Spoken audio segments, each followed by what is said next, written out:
Hello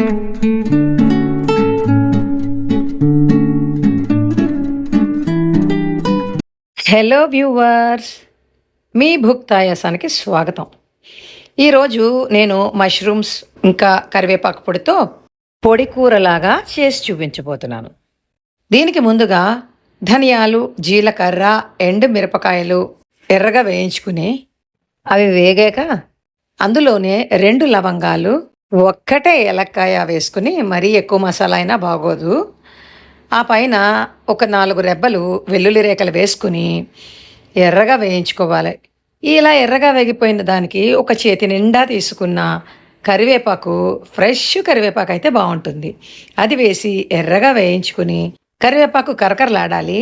ఆడాక పూర్తిగా ఆరాక కొంచెం ఇలాగా ముక్కా చెక్కగా లాగా చేసుకోవాలి, మరీ పౌడర్లా కాకుండా. ఇక మష్రూమ్స్ని బాగా శుభ్రంగా కడుక్కోవాలి, 1-3 సార్లు. కడుక్కున్నాక సగం ముక్క కింద తరుక్కోవాలి. అలాగే ఉల్లిపాయల్ని కూడా చిన్న చిన్న ముక్కలుగా తరుక్కోవాలి. మష్రూమ్స్లో డి విటమిన్ చాలా ఎక్కువ ఉంటుందని చెప్తారు. అలాగే కరివేపాకులో కూడా అన్ని రకాల గుణాలు, మంచి మంచి గుణాలు ఉన్నాయి.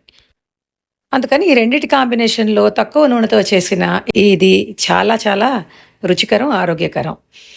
ఇప్పుడు మూకుడు వెలిగించి అందులో కొంచెం నూనె వేసి ఆవాలు, ఆ పైన అల్లం వేసి ఉల్లిపాయ ముక్కలు వేసి వేగాక క్యాప్సికం ముక్కలు కూడా వేసుకుని అవి కూడా వేగాక ఆ పైన ముందుగా పెట్టుకున్న మష్రూమ్ని వేయించి నీళ్లు వస్తాయి కదండి మష్రూమ్లో, ఆ నీళ్ళన్నీ ఎగిరే వరకు, బాగా ఎగిరే వరకు హైలోనే ఉంచి సాటేలా చేయాలి, మూత పెట్టకుండా.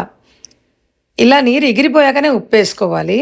ఉప్పు వేసుకున్నాక పూర్తిగా నీరు లేదు అనుకున్నప్పుడు ముందుగా మనం రెడీ చేసి పెట్టుకున్న ఈ కరివేపాకు పొడి మిశ్రమాన్ని దానిపైన వేసుకుని ఒకసారి అటు ఇటు కలిపేసుకుని ఆపేసుకుని కొత్తిమీరతో అలంకరించుకోవాలి.